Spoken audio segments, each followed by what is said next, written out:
I'll declare price equal to 5, I'll declare quantity equal to 10, and I'll declare tax equal to 1.5, I'll put 1.55 anyway.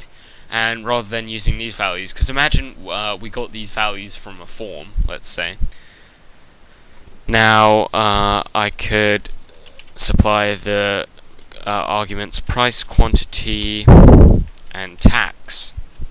Just to be clear, these arguments, which have been declared outside, may have the same names as the parameters, purely just because those names easily describe them, and I've decided to use them for both variables. You should generally try and differentiate between argument names and parameter names, just to be clear. Even though they have the same name, when it comes into this function, or even though they have the same name and value, of course, when it comes into the function, it's not this variable that's being used for price, it's this variable that's being used for price.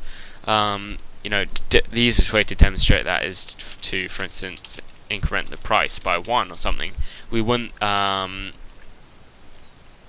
I guess technically you could say we're incrementing this price, but, we're not. That's the simplest way to put it. What's being used is this variable. I'll just change the names. I'll change it to P, Q, and T, and P, Q. Okay, now there's no problems with discretion.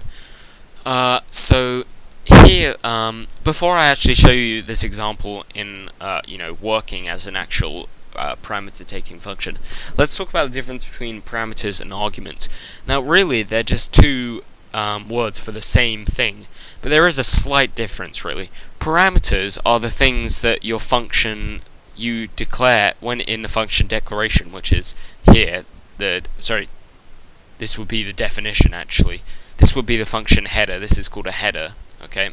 And this is function header and the function declaration, because this is when we type out function and then the name and then the parentheses, it's the declaration that we're making a function, and then this is the definition because it's what the function actually does.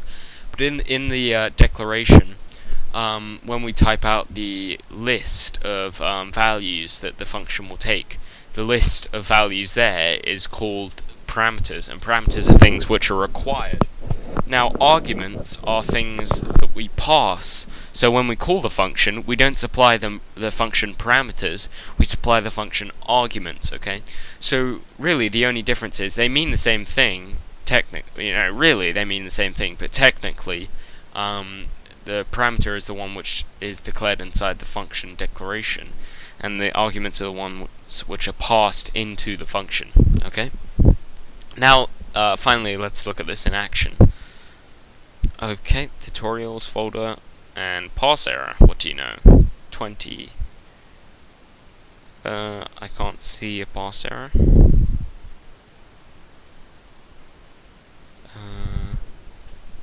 Let's have a look. Yeah, I don't know what's wrong with that one. Maybe it's a name, I don't know. On line 20. Oh, I know the problem. Forgot the semicolon in there. Let's just undo that there and then put the semicolon in there. Of course, PHP, remember, it forgets whitespace, so when it does it, it's actually looking at this, and or no, it is looking at this, okay. But it says line 20, and generally when it says this line number, it means the line above in most cases, and because the line above is white space, it then goes to the line above, and that's where I forgot the semicolon, okay. So there we go, and we get the final value of 57.75, because 5 times 10 is 50, price times quantity, then times 1.155, it's 7.75 is 15.5%, and then you add that on, or times equals 1.55, which is 57.75. So there you go, that's parameters and arguments, whatever. Doesn't really make a difference in my book. I'll call them, parameters and arguments as I see fit and as is proper. But you don't have to worry about calling them parameters and arguments too much. But anyway, if you have any questions, because I realize this subject in particular, functions in particular as well, actually can be quite difficult to understand and get through. So if you have any questions, again, just leave a comment or PM me or leave a contact form or whatever, Anyways, guys, over and out.